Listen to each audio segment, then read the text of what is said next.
Добро, да ви се заблагодарам за присуството, особено што еве не почестивте и дојдовте во недела. Изминативе 3 дена се случува конференција на тема енергенсите и економската криза, улогата на парламентот. Конференцијата е во организација на пратеничката група на ВМРО-ДПМН и коалицијата во соработка со шведската фондација Яро Халмасон, која што е официјална фондација на модератерна партија од Шведска. Тоа е во моментот владеачката партија која што одскоро го има и премиерот на Шведска, така што нас многу ни значи што еве успеваме покрај со традиционалните партнери како што се Конрад Аденауер од Германија и ИРИ од Соединетите американски држави да оствариме соработка и со фондацијата на најголемата политичка партија во Шведска. Тоа многу значи за да се споделат искуства и знаења и со членовите на ВМРО-ДПМН, секако и со пратениците и со идните носители на извршната власт.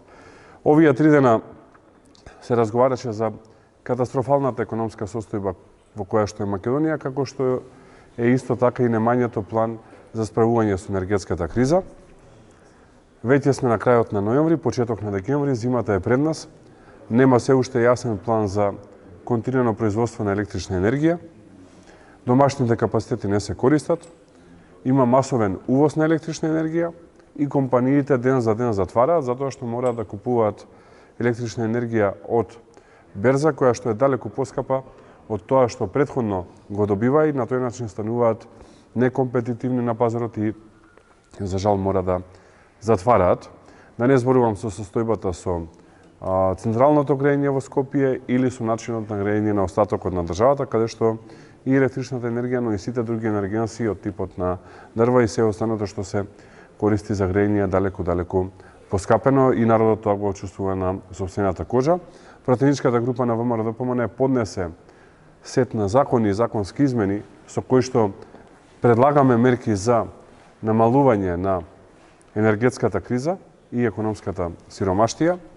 За жал, досега не гледаме голема респонзивност и затоа најдобар начин да се реши оваа криза се брзи предвремени избори, најдоцна пролетта 2023 година, затоа што не смееме да заборавиме дека кризата ќе е малце подолга и дека доаѓа уште потешка зима, а таа е зимата во 2023 година. Ако оваа година дел од земјите веќе успеа да ги наполнат резервите со газ и колку толку има некакво производство на електрична енергија, по вакви високи цени, но сепак го има, големо прашање што ќе се случува во текот на 2023 година и затоа не сме неспособна влада која што нема одговори за економските проблеми на граѓаните да остане на власт цела година. Најдоцна напролет мора да има избори, за нова влада да се спреми, да се организира и спремно да ја дочека зимата 23-та, како би се намалиле економските последици и би можело стопанството да се врати во нормала и да се подобри животниот стандард на граѓаните. Јас се застанам тука, доколку има прашања, поелете. Да, вие како ВМРО-ДПМН барате предвремени парламентарни избори на почетокот на следната година, меѓутоа премиерот Ковачевски тврди дека СДСМ ќе победи на следните редовни парламентарни избори. Како го коментирате тоа? Па доколку се сигурни, доколку Ковачевски и СДСМ се сигурни дека ќе победат на следните избори, еве, да ги закажеме најдоцна пролет 2023 година, може да бидат во месеците март или април, најдоцна во месец мај, и да видиме кој ќе победи на тие избори. Досега не се случило во историјата на македонската демократија да има едно вакво епско бегање од избори. Никој досега вака не бегал од избори како што бега оваа влада на СДСМ и на ДУИ, затоа што не само што добро ги знаат истражувањата на јавно мислење, каде што предноста за ВМРО-ДПМН кон СДСМ е повеќе од 2:1, а предноста на опозицијата кон власта е далеку поголема, но исто така го чувствуваат импулсот на народот. Знаат дека народот е разочаран од ова што се случува, разочаран е од економското тонење, но исто така и од националните понижувања. Така што најдобар начин да се докаже или да се демонтира тоа што го зборуваат е да има брзи предвремени парламентарни избори, а тие се добри, како што кажав, и заради соочување со економските проблеми во државата. Во случајот Онишченко беше одземен, имаше одлука на влада само да биде одземен неговиот пасош без никаква одговора за директорот и Агенцијата за национална безбедност.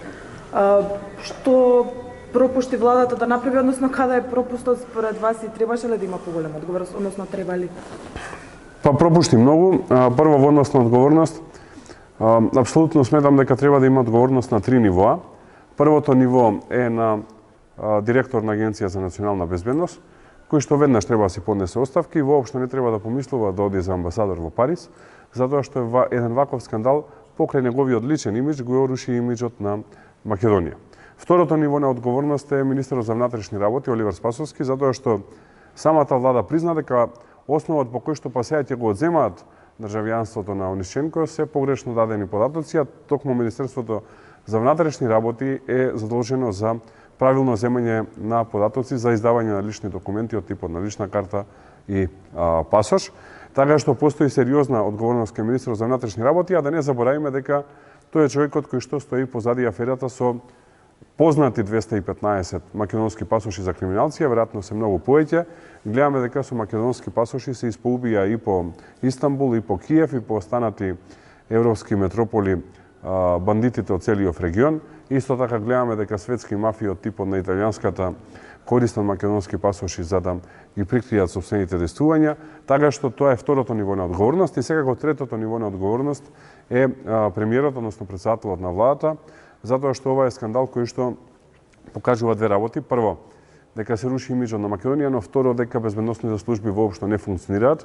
Јас стојам позади тоа што го кажав, а тоа е дека основна причина зошто овој пропуст се случи е неспособноста и корупцијата. Безбедносните служби се полни со луѓе кои што се неспособни и луѓе кои што се длабоко корумпирани. Наместо се занимаваат со заштита на уставно-правниот поредок на Македонија, се занимаваат со криминал, со уценување на бизнисмени и со следење на опозицијата, како што тоа го прават континуирано, и затоа ги донесоа безбедносните служби да бидат на подсмев, но исто така да ја загрозат безбедноста на Македонија како и меѓународниот имидж.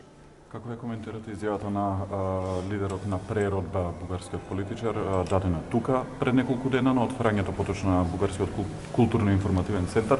Има ли воопшто подобрување на односите помеѓу Македонија и Бугарија? Подобрување на односите нема, има само влошување.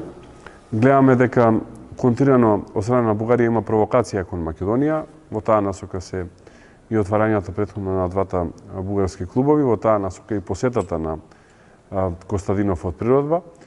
Во таа насока се и бројни други активности, во таа насока и барањата кои што немаат крај во историската комисија, па гледаме сега дека се влегува и во црковни прашања и се оспорува континуитетот и самобитноста на Охридската архиепископија, така што од страна на Бугарија мене ми е јасно што се случува, а тоа е реализација на нивна 150 годишна стратегија, која што е многу едноставна и јасна, а тоа е Бугарија смета дека на оваа територија, на територија на денешна Македонија, живее население кое што зборува дијалект на бугарскиот јазик и кое што има бугарски корени. Тоа е секако неточно и тоа е спротивно на самобитноста и сознанието на македонскиот народ, но клучниот проблем е што прави владата на СДСМ и ДУИ за оваа работа.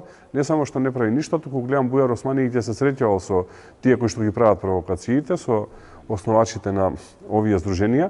Би му препорачал да се сретне прво со Мален Врабевски, со оној кој што ги финансира овие здруженија и кој што веројатно работи за силни интереси на неговата држава, на државата Бугарија, кога веќе не му ставаат црн печат во пасошот и кога Агенцијата за национална безбедност и Агенцијата за разузнавање не ги следат неговите активности, не му забрануваат влез во Македонија, затоа што тоа е тоа што треба да го работат Ана Бајара, а не да издаваат пасоши на белосветски криминалци. Барем нека се сретне Бујар Османи официјално, па да знаеме дека тоа е една договорена работа која што има за цел провокација на македонскиот народ. Исто така, добро е да се потсетиме дека владата на чело со премиерот Ковачевски, предводена од СДСМ и од ДУИ, ништо не направи за заштита на македонците во Бугарија. Се затвори таму македонскиот клуб, ни А ни Б не се кажа од Македонија и затоа и се случува на Македонија вакво понижување какво што и се случува. Благодарам сите. Хвала.